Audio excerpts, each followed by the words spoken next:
और अब बात करेंगे टॉप 5 एजेंडा की और आज का पहला एजेंडा सुनिए।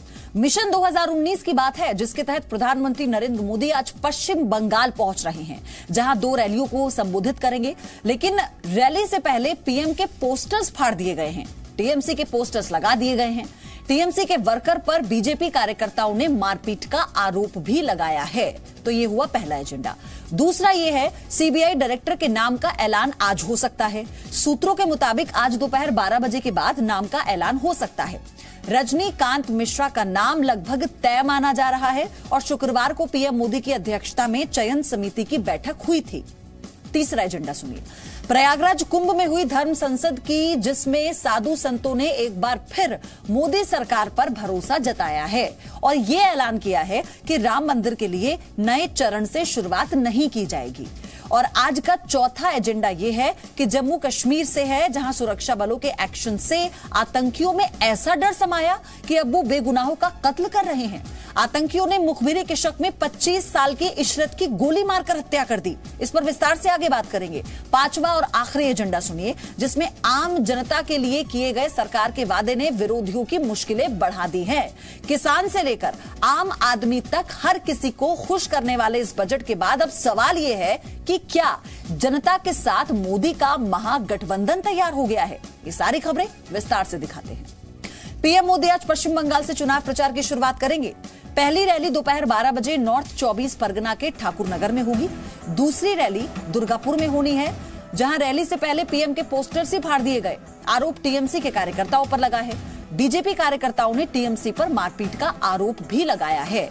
और इसके अलावा पीएम की 8 फरवरी को होने वाली जलाईगुड़ी रैली पर भी विवाद है। बीजेपी ने मैदान मालिक से एनओसी का दावा किया, लेकिन टीएमसी का कहना यह है कि मैच के लिए पहले से ही मैदान बुक कर लिया गया था।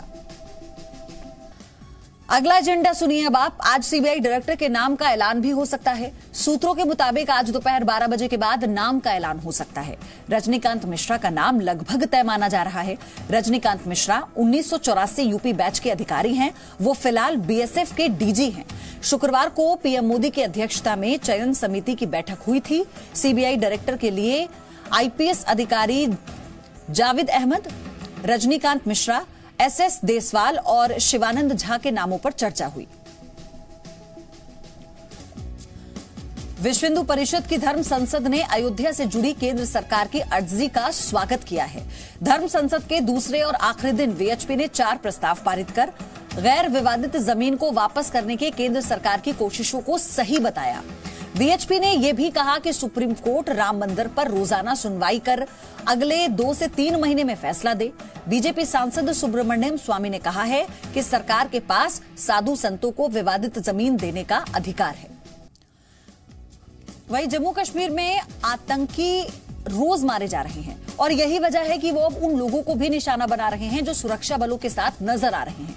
कश्मीर के शोपिया में एक लड़की को आतंकवादियों ने इसी वजह से हत्या उसकी कर दी और फिर उसके मर्डर का वीडियो सोशल मीडिया पर पोस्ट कर दिया।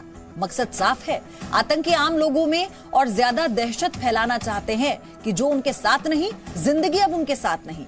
तो इसके तहत इस तरह की कायराना हरकतों को अब आतंकी अंजाम दे रहे हैं। चलिए बात करते हैं अगले एजेंडे की। मोदी सरकार ने कल अंतरिम बजट पेश किया।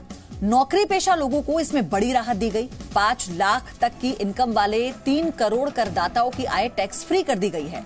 स्टैंडर्ड डिडक्शन लिमिट 40,000 से बढ़ाकर 50,000 हो गई है। बैंक और पोस्ट ऑफिस में जमा रकम से 10,000 की जगह 40,000 रुपए तक का ब्याज टैक्स फ्री हो गया है।